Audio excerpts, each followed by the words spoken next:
we'll continue with the topic flower, and today we'll be studying about placentation. So what do we mean by placentation? Placentation can be defined as arrangement of ovules on the placenta within the ovary. Now what is placenta?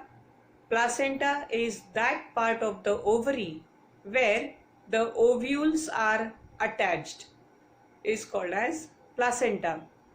Now on the basis of arrangement of ovules inside the ovary, there are different types of placentation such as marginal placentation, exile placentation, parietal placentation, basal placentation and free central placentation.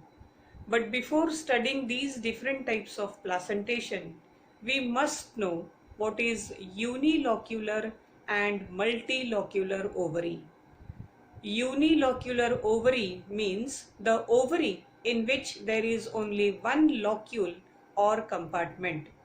The word uni, it represents the number 1, and locular, it is related to the locule or the compartment. So when we say unilocular ovary, it means the ovary contains only one locule or one compartment. And when we say multilocular ovary, it means more than 2 locules or compartments are present in the ovary. Then such type of ovary is called as multilocular ovary. Out of these 5 types of placentation, only exile placentation, it shows multilocular ovary, and remaining all 4 types of placentation, that is marginal placentation, parietal placentation, basal placentation and free central placentation, they show unilocular ovary. So coming to the first type of placentation, that is marginal placentation. In this type of placentation, this is the diagram of marginal placentation. In this type of placentation, the ovules are arranged at the fused margins of the ovary. This double line, it represents the fused margin of the ovary, and on this fused margin, the ovules are attached.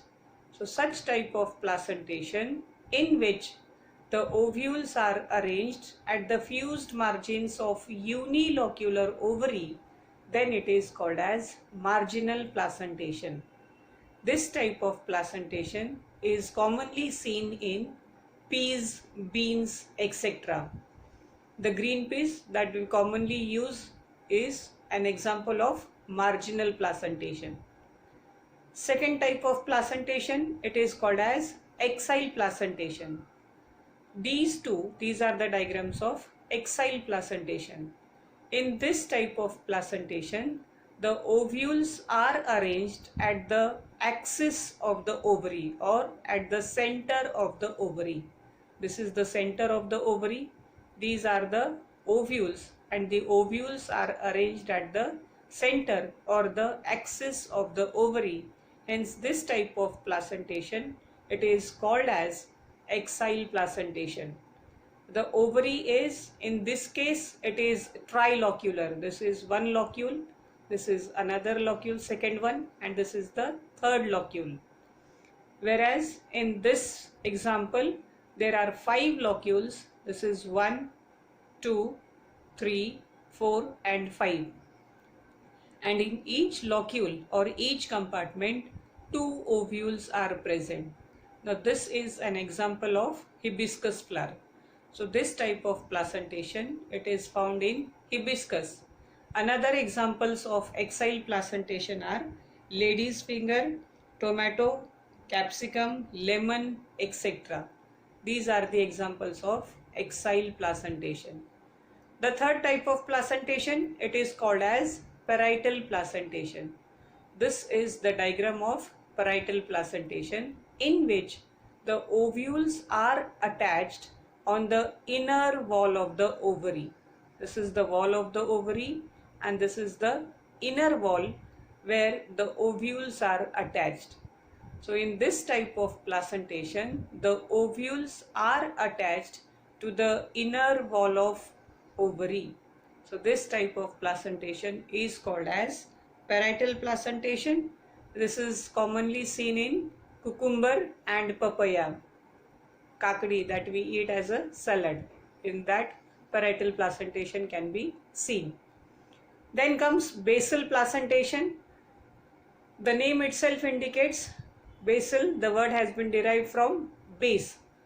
This is the diagram of basal placentation.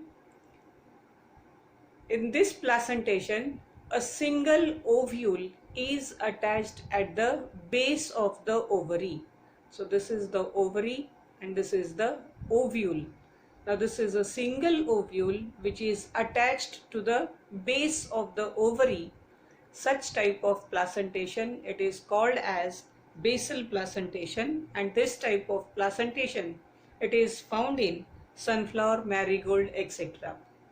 Then comes the last type of placentation, that is free central placentation. In this type of placentation also, the ovules are arranged.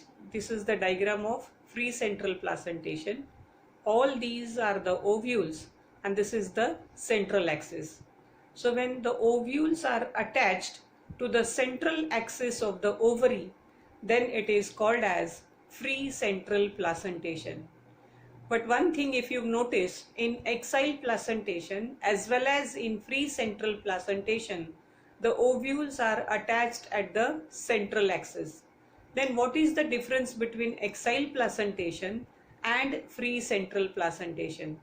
The only difference between exile placentation and free central is, in free central, the ovary is uvular, whereas in exile placentation, the ovary is multilocular. So this is how the arrangement of ovules can be seen in different types of ovary, and on the basis of the arrangement of ovules, these are the different types of placentation. In marginal, the ovules are arranged at the fused margins. In exile placentation, ovules are arranged at the central axis. In parietal placentation, ovules are attached on the inner wall of ovary. In basal placentation, ovule is attached at the base of the ovary, and in free central, the ovules are attached at the central axis of the ovary. Thank you.